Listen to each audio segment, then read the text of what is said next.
بسم الله الرحمن الرحيم. وعلى آله وصحبه أجمعين. أشهد أن لا إله إلا الله وحده لا شريك له وأشهد أن محمدا عبده ورسوله أما بعد. حضرات گرامی، مسجد کے آداب آپ لوگوں نے سماعت فرمایا کہ رسول اللہ صلی اللہ علیہ وسلم نے مسجد کے متعلق جو تعلیم و تربیت فرمائی ہے، یاد رہے کہ نماز کی ادائیگی مسجد میں جماعت کے ساتھ ادا کرنا، اس کے بارے میں آپ صلی اللہ علیہ وسلم سے بہت سارے احکامات ثابت ہیں، اور آپ صلی اللہ علیہ وسلم کا یہ فرمانا کہ من سمع النداء فلم يأتي فلا صلاة له، وفی روایہ الا بعذر، کہ اگر کسی نے اذان کی آواز سن لی ہے، اذان کی آواز سن لینا اور ویسے ہی آواز سن جانا کہ اب نماز کا وقت ہو گیا ہے، اور اس کے باوجود وہ مسجد کو نماز کی ادائیگی کے لیے نہیں آتا جماعت کے ساتھ نماز پڑھنے کے لیے، تو یہ صحیح روایت ہے کہ آپ صلی اللہ علیہ وسلم نے فرمایا کہ لا صلاۃ لہ، اس کی نماز نہیں ہوگی۔ یہ حدیث ہے آپ صلی اللہ علیہ وسلم، الا یہ کہ کوئی عذر ہو، اس کا عذر یا تو اس کی بیماری ہو سکتی ہے، یا پھر بارش عذر ہو سکتا ہے، یا پھر وہ سفر میں ہو، یہ بھی عذر ہو سکتا ہے۔ اس کے علاوہ اس کے لیے کوئی رخصت نہیں ہے کہ وہ اکیلے اپنے گھر میں نماز پڑھے، آپ صلی اللہ علیہ وسلم نے اس سے منع فرمایا۔ اور یہ کہ جماعت کے ساتھ نماز کی جو ادائیگی ہے اس سے بہت زیادہ درجات بھی بلند ہوتے ہیں، 27 درجے اس سے زیادہ نماز کا ثواب ملتا ہے، اور اس کے لیے تکفیر سیئات کا بھی سبب ہے، گناہوں کے کفارے کا بھی سبب ہے، دعا کا بھی امیدوار ہے۔ اس کے علاوہ عبداللہ بن مسعود رضی اللہ تعالیٰ عنہ پر رحمان کہ انہوں نے مرتبہ یہ فرمایا، لوگوں سے یہ کہا تابعین سے، اور اس وقت صحابہ کرام بھی تھے کہ لوگوں اگر تم نے ایسا کیا جیسا یہ شخص کرتا ہے، اشارہ کیا کسی کی طرف، اس کی طرف فرمایا کہ کما فعل هذا المخلف لتركتم سنة نبيكم لو تركتم سنة نبيكم لضللتم۔ دیکھیے بالکل واضح الفاظ کے ساتھ ہماری اس بات پر توجہ نہیں ہوتی، ہم غور نہیں کرتے، اور سن کر جو ہے وہ انسنی کر دیتے ہیں کہ آپ صلی اللہ علیہ وسلم کا یہ فرمانا، عبداللہ بن مسعود رضی اللہ تعالیٰ عنہ کا یہ کہنا کہ لوگوں اگر تم نے ایسا کیا جیسا یہ شخص کرتا ہے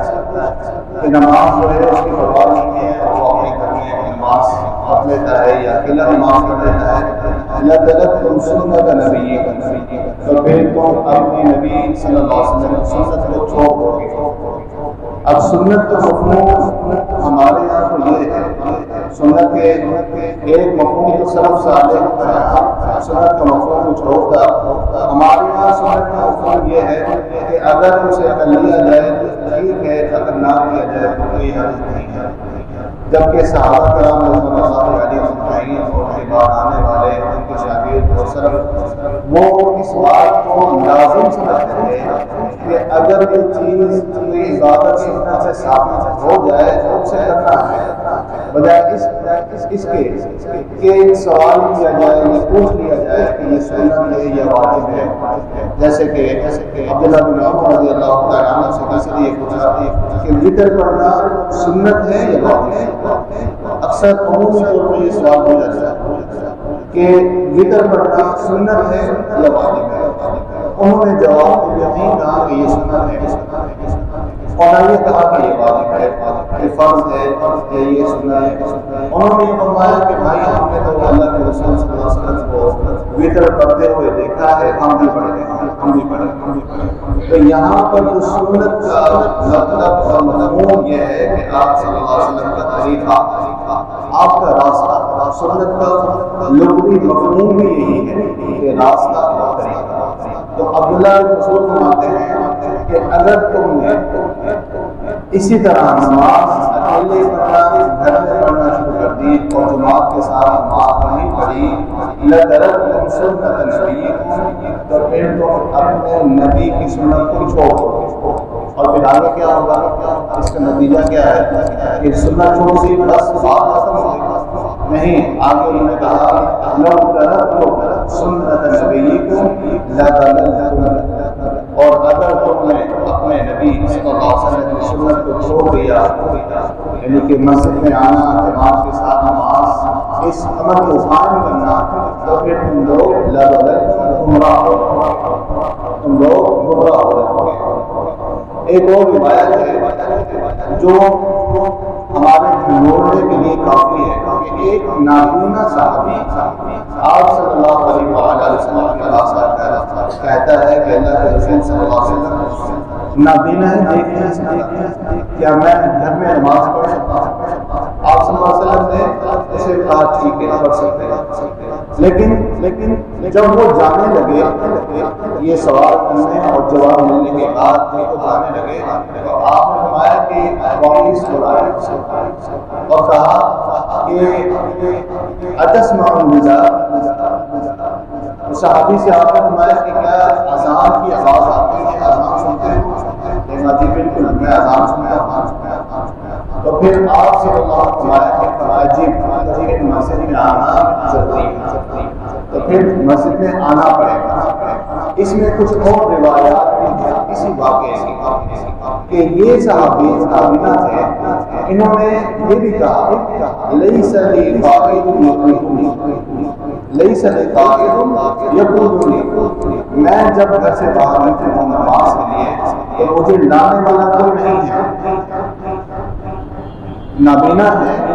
اور کہتے ہیں کہ کبھی ایسا ہوتا ہے کہ میں اگر گھر سے باہر نکلوں تو لانے والا کوئی نہیں ہے۔ اور ایک روایت میں یہ بات آتی ہے کہ انہوں نے کہا کہ جب میں گھر سے باہر نکلتا ہوں تو پھر رستے میں کچھ ایسے وحشی جانوروں کو بھی خطرہ ہے کہ مجھے نقصان پہنچا سکتے ہیں۔ اور پھر انہوں نے ایک بات اور بھی کہی، انہوں نے کہا کہ اگر میں گھر سے باہر نکلتا ہوں تو میرے لیے مجھے کوئی لانے والا بھی نہیں،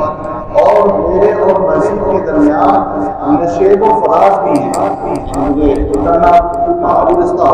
اترنا پڑے گا، مجھے چلنا پڑے گا۔ یہ کچھ روایات ہیں،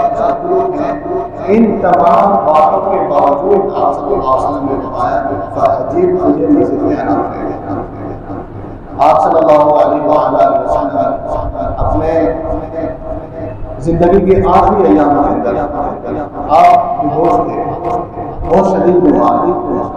آپ صلی اللہ علیہ وسلم نے اسی وقت بیماری کے حالت میں پوچھا کہ کیا تم لوگوں نے نماز پڑھ لی؟ مسجد نبی بالکل صاف تھی، آپ کا گھر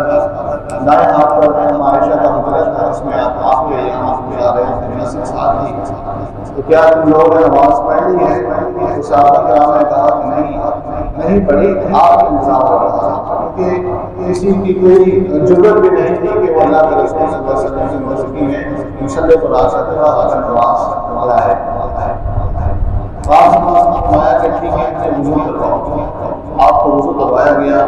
تو آپ سہارے کے ساتھ آپ نے کہا کہ چلو نماز پڑھتے ہیں، نماز کی ادائیگی کے لیے آپ نکلے، اور جب آپ نکلنے لگے حالانکہ اتنا جیسے کہ میں نے گزارش کی آپ سے کہ ساتھ ہی کمرہ ہے، کتنا راستہ ہوگا، اس کمرے سے باہر نکلنے کے لیے مسجد کی طرف آنا ہے، آپ آ رہے تھے، آپ بے ہوش ہو گئے،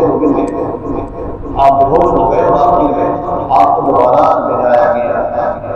اور پھر جب آپ کو ہوش آیا تو آپ نے پوچھا کہ نماز پڑھنی ہے؟ صحابہ نے کہا نہیں پڑھی، تو آپ نے فرمایا کہ مجھے وضو کرواؤ۔ روایت میں یہ بات آتی ہے کہ ایسا پھر ہوا کہ آپ بے ہوش ہوئے اور آپ گر گئے۔ اسی مرتبہ جب آپ نے وضو کے لیے کہا اور آپ ہوش میں آئے، آپ نے وضو کیا، پھر آپ نے فرمایا کہ مروا ابا بکر فلیصلی بالناس، ابو بکر سے کہو کہ لوگوں کو نماز پڑھو۔ آپ صلی اللہ علیہ وسلم کی سنت یہی تھی، اور صحابہ کرام رضوان اللہ علیہم اجمعین بھی اسی سنت پر عمل کرتے رہے کہ ہم دیکھتے تھے کہ پیچھے کوئی نہیں رہتا تھا۔ دیکھیے منافق کی نشانی میں ایک نشانی یہ بھی ہے کہ وہ نماز کے اندر سستی کرتا اور خاص طور پر فجر میں اور عشاء میں سستی کرتا ہے، لہذا اس بات کو ضروری سمجھ کر، سنت سمجھ کر، اور یہ نماز دین کا اہم رکن سمجھ کر، اور یہ بہت سارے فوائد اور رحمتیں جو ہے اس کے اندر اسے سمجھ کر اس کے اوپر عمل کرنے کی کوشش کرنی چاہیے، پھر بھی